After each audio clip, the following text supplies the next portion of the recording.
Hi everyone, it's Ruth.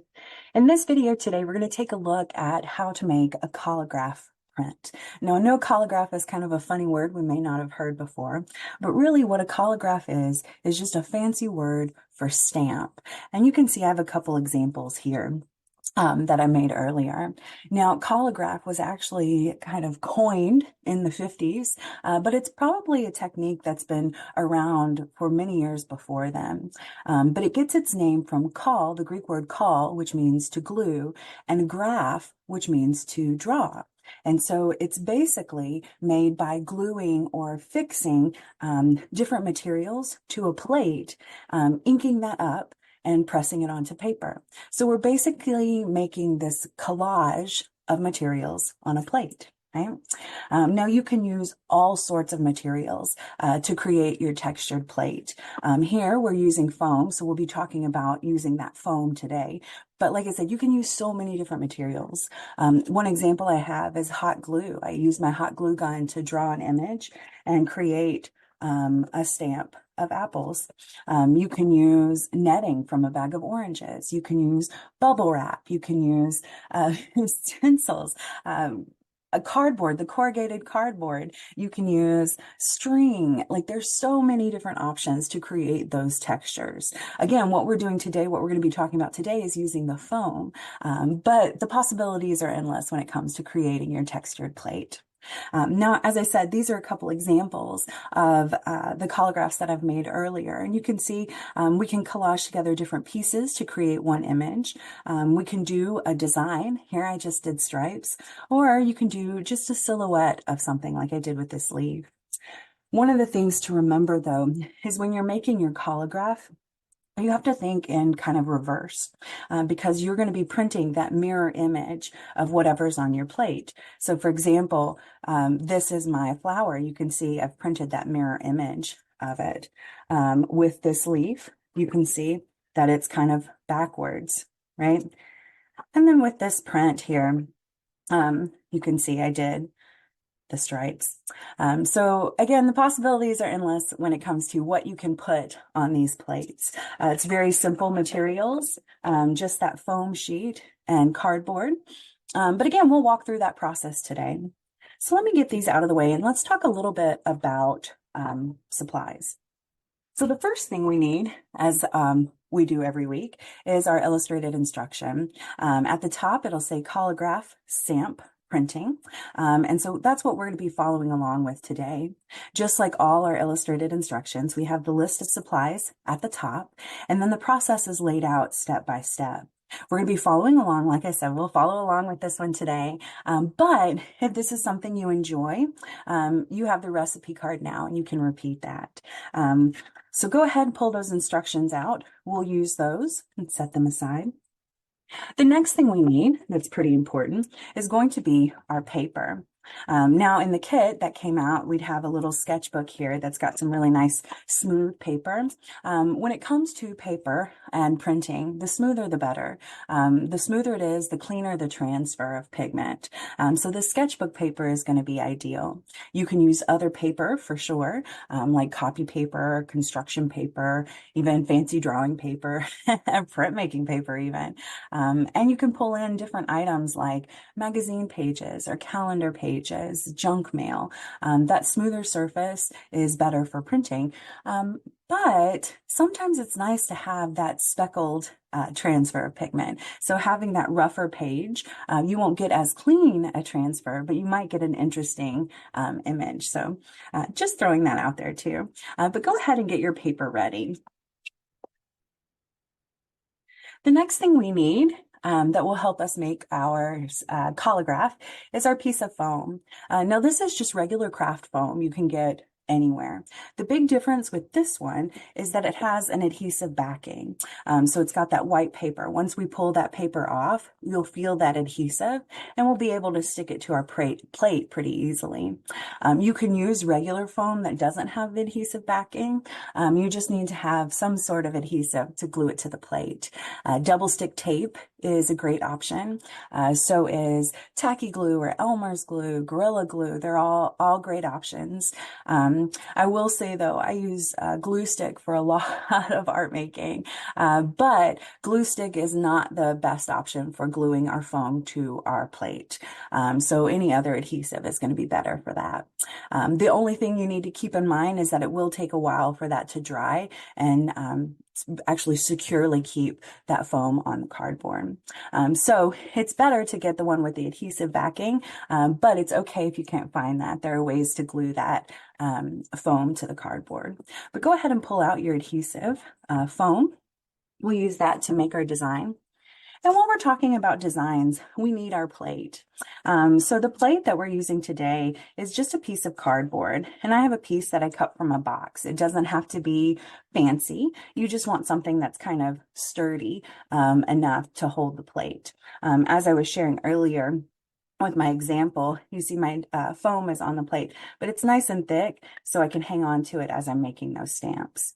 So any type of cardboard works. You can even cut off a piece of cardboard from the box that your kit came in. So go ahead and pull out that cardboard. We'll need that today. The next thing we need is going to be our pigment. So if you got a kit, you'll see there are 3 different acrylic paints in there. The brands may be different, but you'll have those 3 colors, red, yellow, and blue. We're going to be using those as our pigment for our print today. The good thing about using acrylic, there are a couple good things, actually. One is that it's easy to clean up. You just need a little soap and water. So if you get it on your hands or your tools, it comes off with just a little hand soap or dish soap. So that's really nice. That's the benefit, one of the main benefits in using acrylic paint. The second is that it dries quickly, so you don't have to wait a long time to print on top, just a few moments. That's also kind of one of the downsides to working with acrylic paint, is that it dries quickly. So you have to kind of work at a faster pace. But acrylic paint is nice because you can use so many different colors. We've got the 3 colors here. But these you can blend and mix to create a whole variety of pigment. Any other acrylic paint that you have will work well for this process, so feel free to bring in other pigment as well. So we need that, our acrylic paint. And then the last thing we need out of our kit, which is basically kind of the main tool of the printmaker, is our brayer. Now the one we're using is a rubber roller. It's got a very smooth surface, and this is important when it comes to printmaking because you'll get an even coat of pigment on there. So you want the smoother surface. One of the things I want to point out now that we'll talk about at the end when it comes to cleanup is that you'll see my brayer is clean, right? It's smooth, but there's a tint of blue on there. Know that when you clean your brayer, you can get the paint off, but you may get some discoloration on the roller. Know that that's okay. The main thing is that you want a smooth surface. And so go ahead and pull your brayer out. That's our main tool for today. Now, the last thing we need that's really helpful is a pair of scissors. We're going to be using those scissors to kind of cut our image up today from the foam so we can glue it onto our plate. It's always handy to have a pair of scissors, regardless of what art project you're working on. Scissors definitely come in handy. Now, there are a couple things I want to talk about before we start our print. One is protection. So I always work off a piece of foil. It helps me contain things. I tend to be messy when it comes to art making. I really get into my work. So it's good for me to kind of prepare my space. And I definitely want to encourage you to do the same. It doesn't have to be a piece of foil. It can be a disposable tablecloth. It can be wax paper. It can be newspaper, magazine pages, just something to kind of lay out and protect your work surface. You also need a piece of foil. And I'm going to pull my tray up here, a piece of foil or a paper plate, wax paper, something you can use to put the pigment on so we can get that pigment on our brayer. And so I'm just using 2 pieces of foil today. And so that's basically all we need surface wise. I also recommend wearing clothes you don't mind getting messy or an apron. I will always wear an apron when I work with pigment, and that's because it can get messy. With what we're doing today, you're most likely just going to get it on your hands. And in your kit, you'll find a pair of disposable gloves that will help with that. But again, as a reminder, we're working with acrylic paint. And so if you do get it on your hands, it comes off pretty easily with just some soap and water. All right, so let's talk a little bit about our design. I'm going to clear my space a little right now. Okay. Now, when it comes to creating an image, there are a couple of things to think about. First, we're going to follow along with our illustrated instructions. And that very first step is figuring out your design, right? So figuring out what image you want to use on your plate. You know, my example from earlier was a leaf. I also had a pattern and kind of a collage of pieces. So it's always important to think about what you want to do first before we start pulling that pigment out. And so if you're wanting to do an image, great. If you have something that came to mind, that's wonderful. Go ahead and cut that out. I know sometimes it's hard to think about what image you want to print. And so it's helpful sometimes just to do a pattern, whether it's stripes like I showed earlier, or circles, squares, triangles, something like that. It's a great first print to have. Of just the shapes. Now, if you're wanting to do something like letters, again, I want to just remind us that we're printing the mirror image of what we put on our plate. And so if you want to do letters, there's a page in the back of our illustrated instructions that has backwards fonts. And so this gives us kind of an example of what the letter might look backwards, so we can kind of copy that onto our phone. So just keep that in mind as you're doing your piece. So I'm going to use a scrap of the foam, and I'm going to go ahead and draw my image on there. It's really helpful for me to draw my image out before I cut it. I know some people, they know exactly what they want and they can cut it really easily and quickly. That is not me. So I'm going to take some time to draw on my foam first. One of the things I want to say when it comes to drawing your image is that it's helpful to have a marker. I've got a Sharpie marker that I'm using today, but you can use a washable marker, highlighter, anything like that that has a wider surface like this. You can use a pen or pencil, but the problem with that is that it digs into the foam and creates this indent. And the thing that happens when you use a piece of foam with an indent in it is that transfers on your print. So it's good to use something with that wider surface like a marker. And I'll show an example later on about using a pen versus using a marker. But go ahead and think about what design you want to use. I'm going to think about, I think I'm going to do a flower for mine. Now, if you're using foam with adhesive backing, you can always flip it over to that back where the white is and draw your pattern there. You can draw it on the foam too. It won't transfer when you do your print. So I'm going to start drawing my flower here.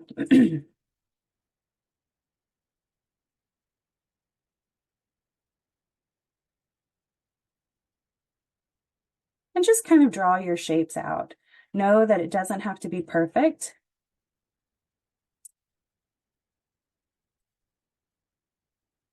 It can be however, right? You can see my hand is pretty shaky, so my lines aren't very straight. I can easily fix that with my scissors when I start that cutting. And then I'm going to draw a couple leaves.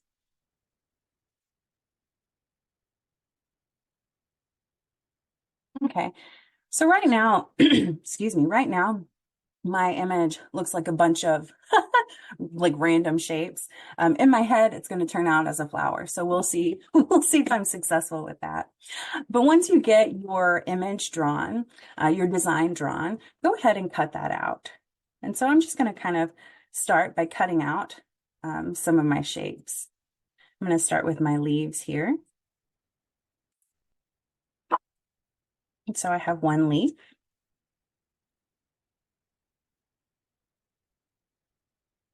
Just take your time with it. Um, the great thing is that, in the kit, you get this wide piece of foam, this large piece of foam. And so you can easily make several designs with it. You have enough foam to make several prints. Um, excuse me. And so I'm just cutting my shapes out here.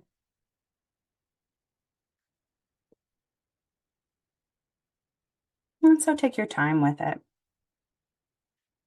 This is the part that doesn't have to be rushed because we don't have our pigment yet. Once we get our pigment out, we'll have to work at a faster pace. But now just take your time making those shapes.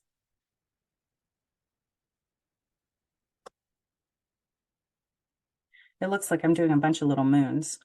So hopefully the flower will turn out.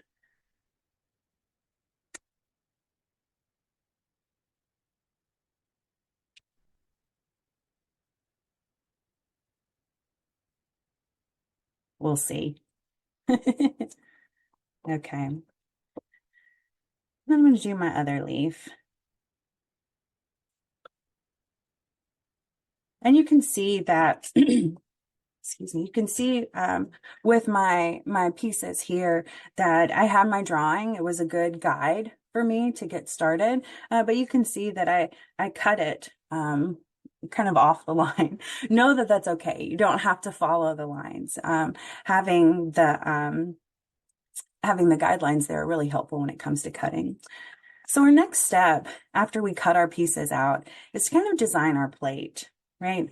So I'm just going to pick up some of my pieces here.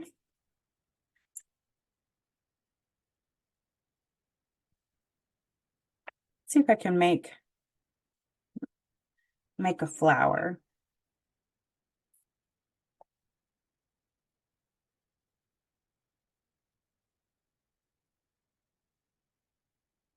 And then make my leaves. So it's sort of flower-esque. So once you have your image kind of laid out the way you want it, it's good to go ahead and press it in, affix it to your plate. And so I'm going to start with my outside piece. Now, if you have the foam with adhesive backing, you can just pull off that backing. And it's somewhat simple. And you can see that sticky part. That's what kind of holds it down. And then just start fixing those pieces to your plate, to your cardboard. Now, we're using cardboard today, talking about cardboard, but I've also used, sometimes it helps to have nails, but I've also used a piece of wood. I've used a coaster, ceramic tile. You can use a lot of different things for your printing plate.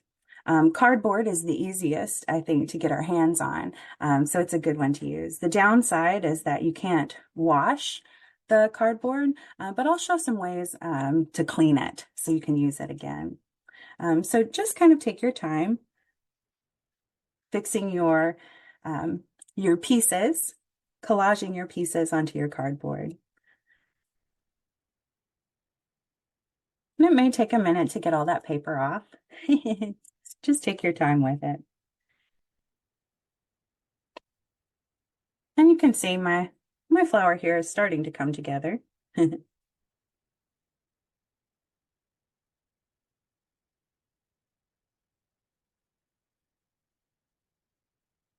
We're just sticking those pieces down. Now, if you're using just regular foam that doesn't have the adhesive backing, just a quick reminder that you can use that regular foam. It doesn't have to have the adhesive backing.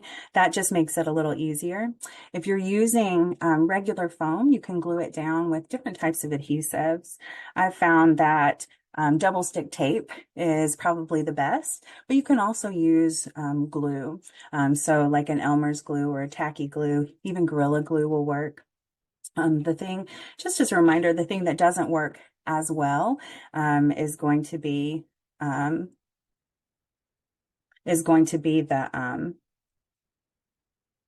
glue stick. There we go. So I have my plate created. You can see what I've done is I've kind of separated my leaves from my flower. And I did that on purpose. And it's so I could either do a different color, right? I can do like a red flower and green leaves, or I can use this multiple times. And I'll show what I mean by that. So I'm going to start by trimming my my plate. The benefit of trimming your plate is that you don't have these big edges here that can collect pigment. There's a reason for that later on. We'll see it when we do the printing. So once you get your pieces down on your plate, go ahead and trim your image. It doesn't have to be super close. We just want to kind of trim those edges somewhat close to the foam, right? And then I'm going to come over and do my leaves.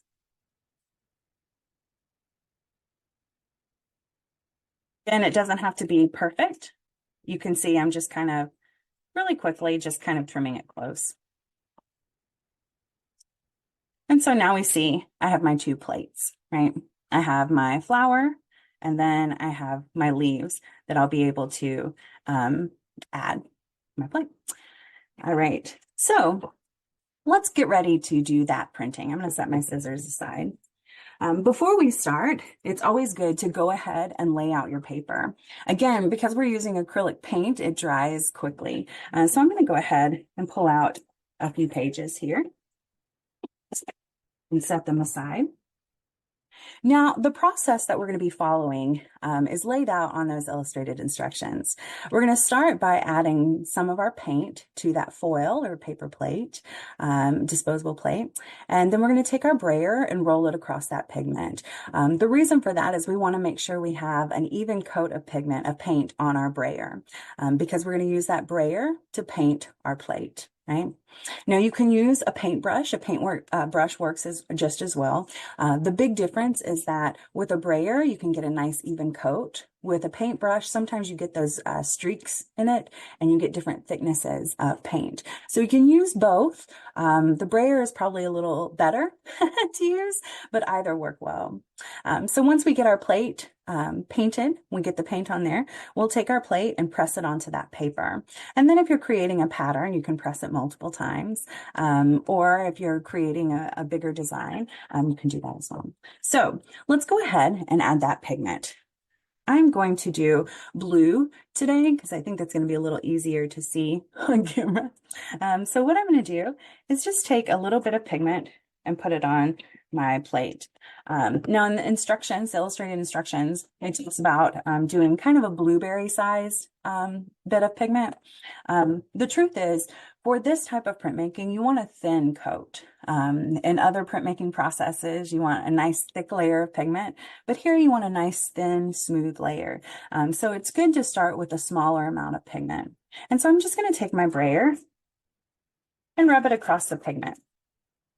Wanting to make the pigment go all the way across my brayer, so it may take a minute to kind of cover that.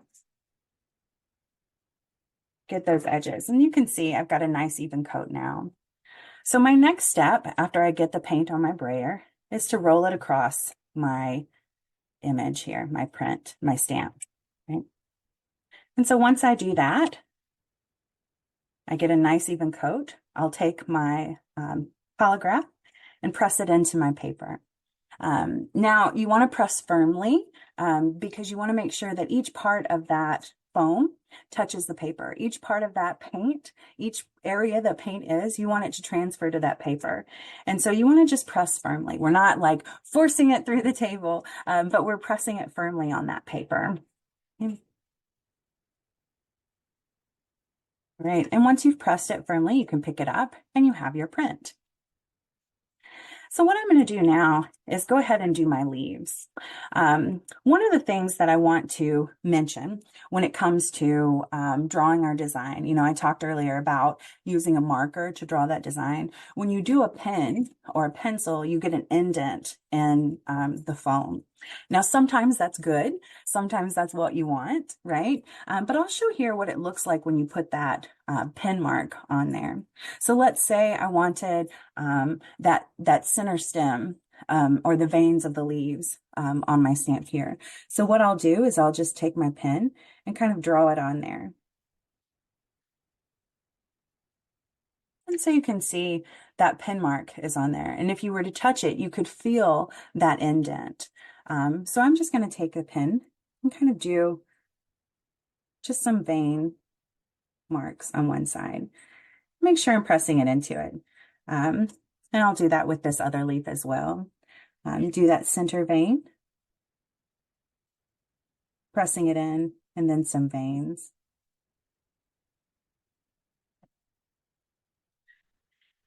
And so you see with my leaf here, I've got the marks on there that are making that indent, right?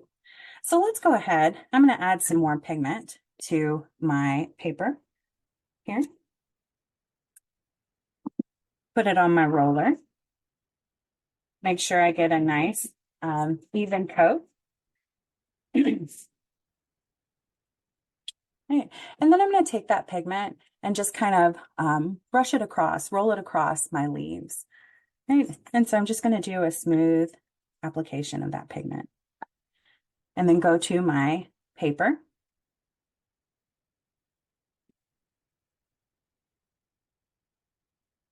And press my leaves in. And again, we're pressing firmly because we want to make sure all that pigment touches the paper. And so just take your time with it. And then peel it up. And so you can see with my flower here, where I made those pen marks, leaves a blank space. So that's one way to get kind of more detailed images or design in your stamp. So looking at my stamp, I can get a couple bits of information here. One is that my pen marks are deep enough because I have a really nice transfer here. You can see the lines clearly. The next bit of information I can gather from my first print is that my flower part didn't have enough pigment on it because you can still see some of that white coming through. I always joke about how our first print is kind of like that first pancake. It's not really your official print, right? It's the tester print. It's like the tester pancake. You use it to make sure that first pancake, you use it to make sure the griddle is hot enough or the consistency is right. It's not the prettiest, but it's that tester one. And our print is the same way. It's not the prettiest print, but it's that tester print. So what I'm going to do now is add a little more pigment when I do my flower, just to make sure that I'm getting a nicer transfer. So again, I'm just going to add a little bit of pigment.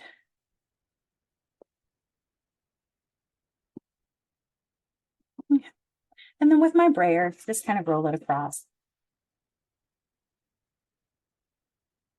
Again, you don't want a super thick coat. You want just not a thin coat of that pigment, right? So then I'm going to come to my flower and roll it across. Again, the thing to remember is that we're using acrylic paint, and so we want to work at a faster pace. I'm going to press it into my paper and press firmly, just like we did last time, making sure I'm pressing every space down so I get a nice transfer of pigment, right? When you feel like you've got a good transfer, you can pick up that stamp. I definitely got a better transfer of pigment this time. One of the things I want to mention here before we move on is you can see on my plate here, I've got some pigment on the edge of my cardboard. The reason we trim it is so that pigment doesn't go on the paper. I trimmed it close, but I can see I need to trim it just a little closer because I have some pigment that transferred from that cardboard. So that's the main reason we trim that cardboard. So I'm going to go ahead and put some pigment on my leaves and add my leaves to my print here.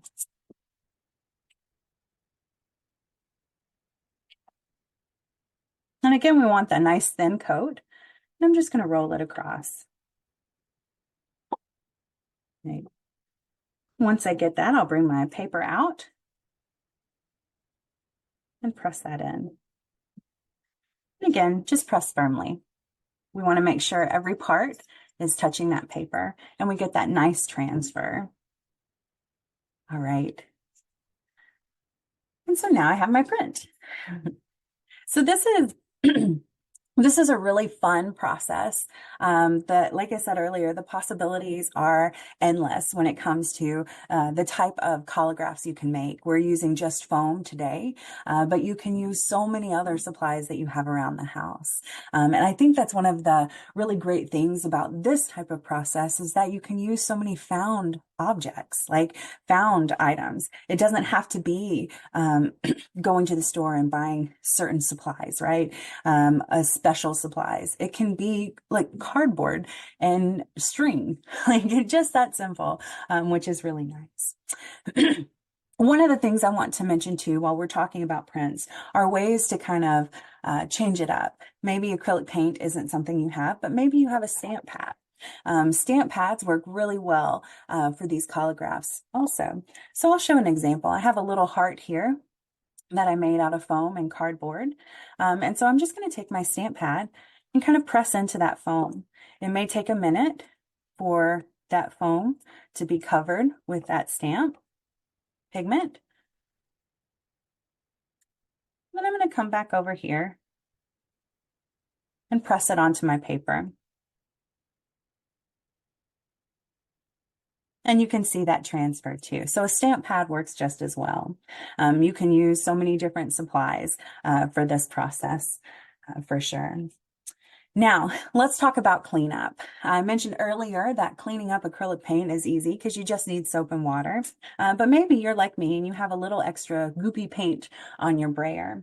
One of the good things to do before you wash it off in the sink is to take a scrap piece of paper and just roll your brayer across. What this does is get off all that excess pigment so you're not washing it down the sink.